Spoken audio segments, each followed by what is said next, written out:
야당에서는 통일부 장관 내정자에 대해서 강하게 비판하고 있는 상황인데 아마 정부에서 이 대통령이 특히나 통일부에 대해서 변화를 주문한 데는 이런 상황적, 현재 벌어지고 있는 상황적 판단도 작용했을 것 같습니다. 최근 무슨 일이 있었냐면요.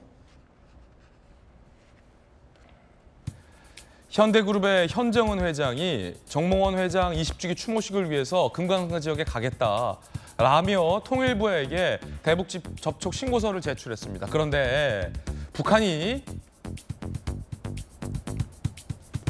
외무성 국장이 나와서 남조선의 어떤 인사도 입국을 불허한다. 검토 의향도 없다라고 단칼에 거절을 했습니다. 입국 문제에서 아태평화의 아무런 권한도 행사할 수 없다라고 담화를 냈는데 이게 말이죠. 사실 북한 김정은이 자기 아버지도 이 현정은 회장이나 또 이제 현대그룹에 대해서 저렇게 막대하지 못했습니다. 왜냐하면 이 정몽주 회장 때부터 현대가 북한에게 해준 게 얼마나 많지 않습니까? 정말 소대 방북부터 해서 북한이 저렇게 함부로 해서는 안 될 사람들인데 자기 아버지도 저렇게 못했잖아요. 그렇습니다. 그런데 외무성 국장 담화를 통해서 이렇게 단칼에 거절했다?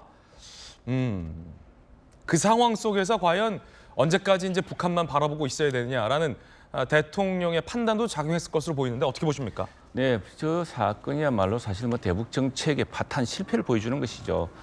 현정은 회장의 방북이 거절된 그 전에 사실은 이미 지난 정부 때 현직 대통령 때 문재인 대통령이 북한으로부터 어떤 조롱과 비난을 받았습니까? 도저히 우리나라 더구나 선의를 가지고 북한을 도와주려고 얼마나 애쓴 대통령이었습니까? 그런데 삶은 소대가리라든가 앙천대소한다든가 그런 온갖 수모와 비난을 다 하지 않았습니까? 이게 뭔가 심각하게 잘 나가고 있는 거죠. 우리는 선의로 이야기하지만 저 사람들은 선의로 생각하지 않고 호구로 생각하고 있는 거죠. 우리를 호구로 생각하고 자꾸 더 압박을 가하고 이제 이렇게 했는데 그래서 지금 사실 통일 정책에 대해서는 우리 북한과의 정책, 남북 관계에 대해서는 오래전부터 여러 가지 검토가 있었습니다. 그래서 사실은 가장 주목해야 될 것은 그러면 동서독 관계는 어떻게 했느냐.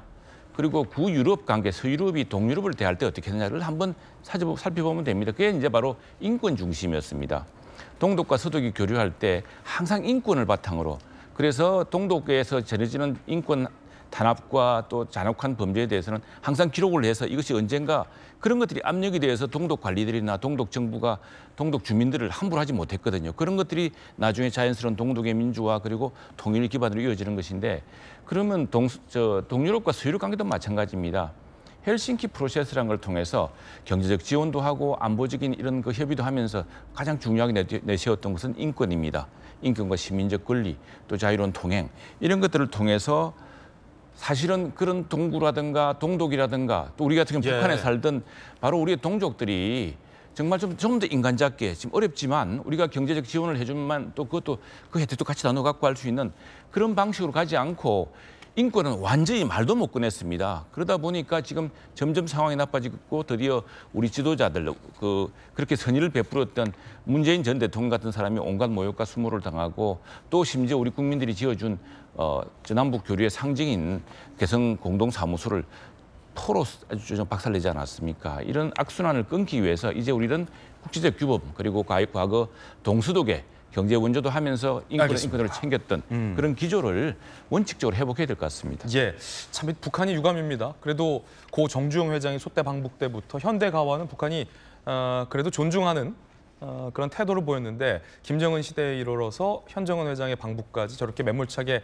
거절한 것은 남북관계 관계없이 좀 아쉬운 대목이 큽니다.